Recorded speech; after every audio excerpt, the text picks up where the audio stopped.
தூத்துக்குடி வ.உ. சிதம்பரனார் துறைமுக விரிவாக்கம் மற்றும் தொழில் வளர்ச்சி மீனவர்களின் வாழ்வாதாரத்தை பாதிப்பதாக எழுந்துள்ள புகார் வரும் தமிழக சட்டமன்ற தேர்தலில் முக்கிய பேசுபொருளாகியுள்ளது.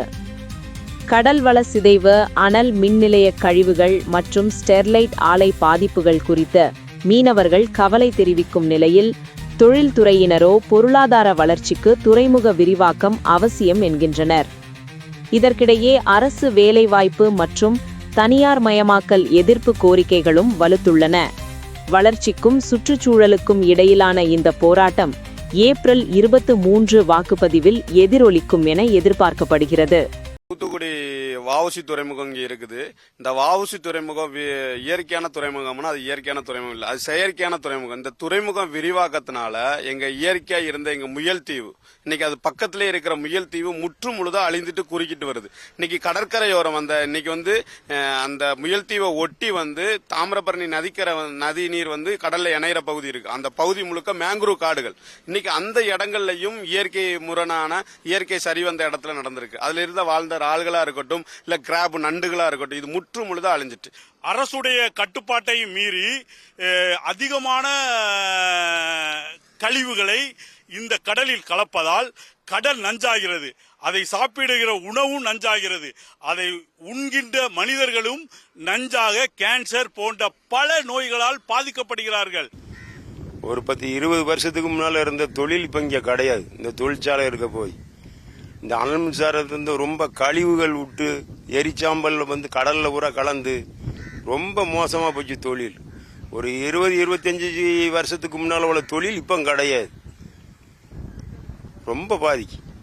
2018ஆம் ஆண்டு சுற்றுச்சூழல் விதிகளை மீறியதாக கூறப்பட்டு நடத்தப்பட்ட பெரும் போராட்டங்களுக்கு பிறகு ஸ்டெர்லைட் தாமிர ஆலை மூடப்பட்டது இன்றும் ஒரு முக்கிய குறிப்பு புள்ளியாக தொடர்கிறது.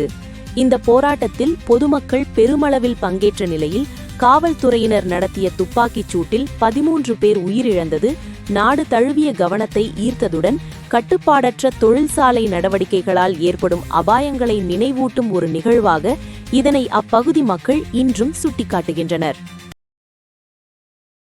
ஸ்டெர்லைட் தொழிற்சாலை தூத்துக்குடியில் நிறுவப்பட்டு இயங்கி வந்த அந்த சுமார் 20 ஆண்டு காலத்தில் இந்த மாவட்டத்தினுடைய சுற்றுச்சூழலுக்கு மிகப்பெரிய அபாயத்தை இந்த நிறுவனம் ஏற்படுத்தியது.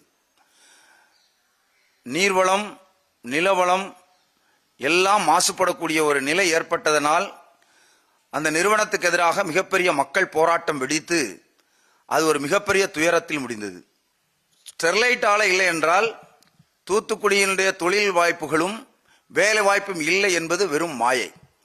அந்த நிறுவனம் இந்த மாவட்டத்தில் இயங்கிய போது உள்ளூர் இளைஞர்களுக்கு நேரடி வேலை வாய்ப்பு என்பது மிக மிக அரிதாகவே வழங்கப்பட்டது. அதான் உண்மை.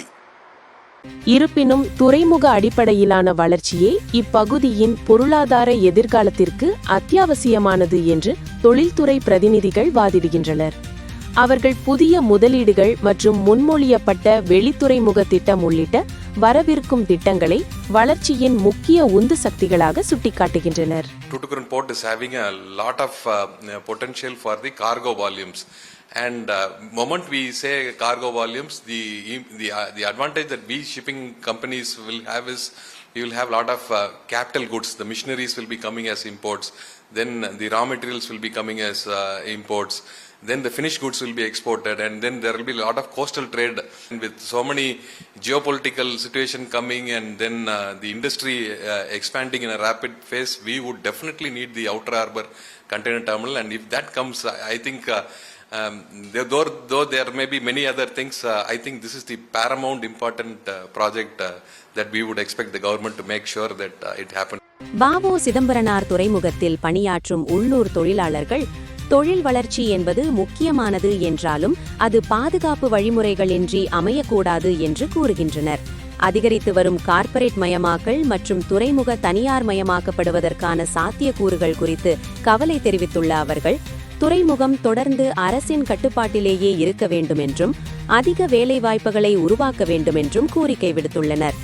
70-80களில் துறைமுகத்தில் 6500 நிரந்தர தொழிலாளிகளும் ஏராளமான தற்காலிக தொழிலாளர்களும் இருந்தார்கள்.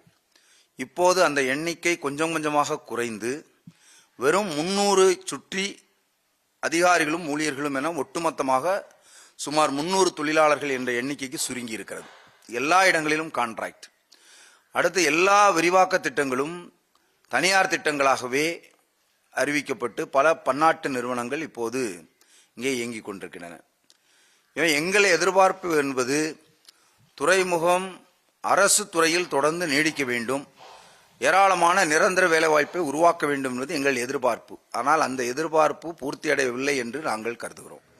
தேர்தல் நெருங்கி வரும் வேளையில் தூத்துக்குடி வாக்காளர்களின் மனநிலையை தீர்மானிப்பதில் வளர்ச்சி, சுற்றுச்சூழல் மற்றும் வாழ்வாதார பிரச்சினைகள் முக்கிய பங்கு வகிக்கும் என்று எதிர்பார்க்கப்படுகிறது. 234 இடங்களை கொண்ட தமிழ்நாடு சட்டப்பேரவைக்கான வாக்குப்பதிவு ஏப்ரல் 23 அன்று நடைபெற உள்ளதுடன் வாக்கு எண்ணிக்கை மே 4 அன்று நடைபெற திட்டமிடப்பட்டுள்ளது.